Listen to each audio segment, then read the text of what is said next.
Hello, my name is Scott. I've got a sailboat with some lifelines that I've removed the padding.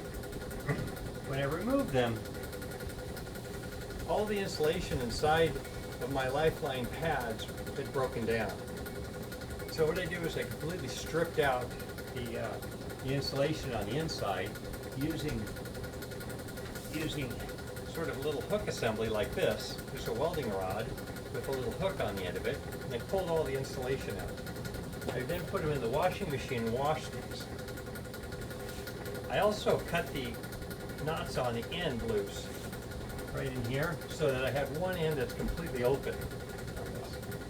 So what I did was, after going through several trials to try and determine how best to put the new insulation in, I'm going to give you the Reader's Digest condensed version.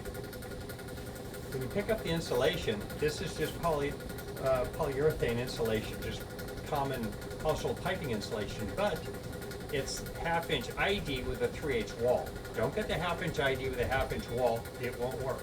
Granger sells the half-inch ID with a 3/8 wall. You don't have to split it, you can actually leave it sealed up. So what I did was I came up with this little assembly, and I'll show you. It's essentially, I basically took some tape, and you can use duct tape on this. You don't have to use this particular tape. I happen to just whatever I had in here in the garage, and it happened to be some PVC tape used for underground piping. But duct tape would work just fine. Make sure it's wrapped around the perimeter here and wrapped around the perimeter down in here. And what I did was you can go ahead and pre-run this in here, making sure that the open end is right over here, facing your fabric. What you do is just go ahead and use some silicone. This is just some silicone spray to help lubricate this. Help lubricate the foam. Give it a nice little coating of lubricant. And then as you start to pull it up, it helps to have gloves on, by the way, when you're doing this. So as you're pulling it up, you'll need now something to hold someone to hold the other end of the stick. Well, since I don't have many people up here at the house, I'm going to go ahead and use this vise around the corner. So let me go ahead and move over to the vise. Hang on a second.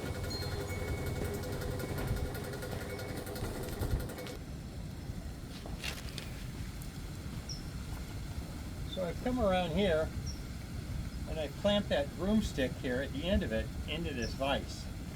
So what I'm going to do is grab the other end of this fabric with my gloves and just pull it out and pull it up. You can see as I pull it up, there's a little bit of resistance, but there you go. But as I get straightened out now, it becomes a little easier. This is where the silicone really helps out.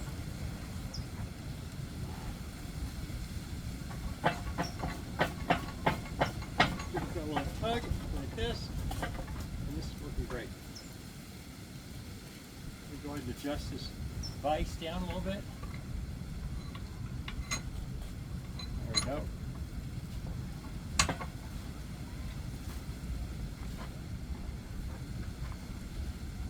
Okay. Just gonna tug like this, and as you pull on it, you actually stretch the foam, which reduces the diameter, eases it. There you go. Once you get to the end, you can see it coming up the stick. Just give it the tug until you get to the very end. And there you go. Until you get to the very end, and you'll go ahead and put a nice black zip tie on the other end when you get finished. Now, if there's a little bit extra in here, you might insert a small section or small pieces. I did that on the other pieces where actually I trashed the end of it. But this one is working out just fine. Look at that, nice snug fit. And what I'll do is I'll go ahead and just cut this tape off right here and just leave the tape in. Leave the tape in here. It won't bother anything. It's all PVC. It's all plastic. It'll be fine. So I'll go ahead and just cut this tape off and then insert the tube in the end.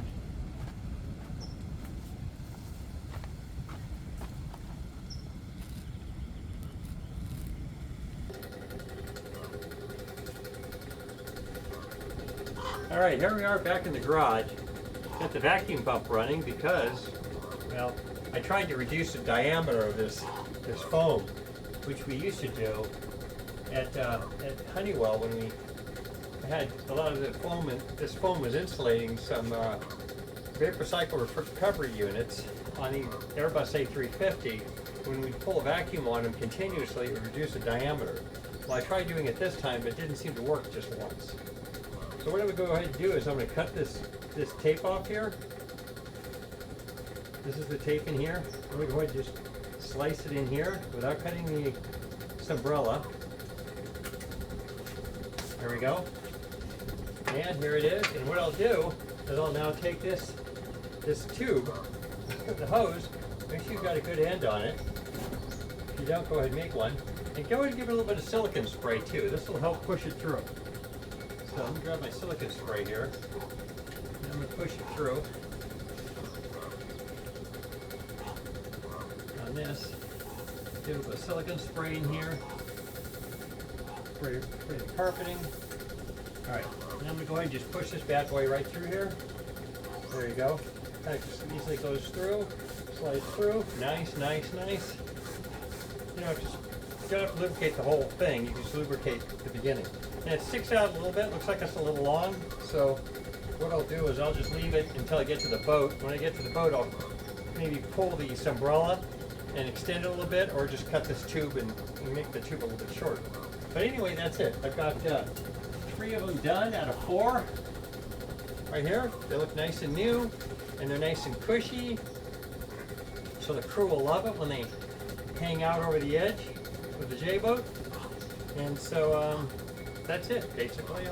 I'll show you what it looks like on the boat as I untie the lifelines, which are tied on with Dyneema right now. And also I'll show these as I reinstall these. That's it. I'll make these. I couldn't find a video that showed me how to do this on YouTube, so I'm making one.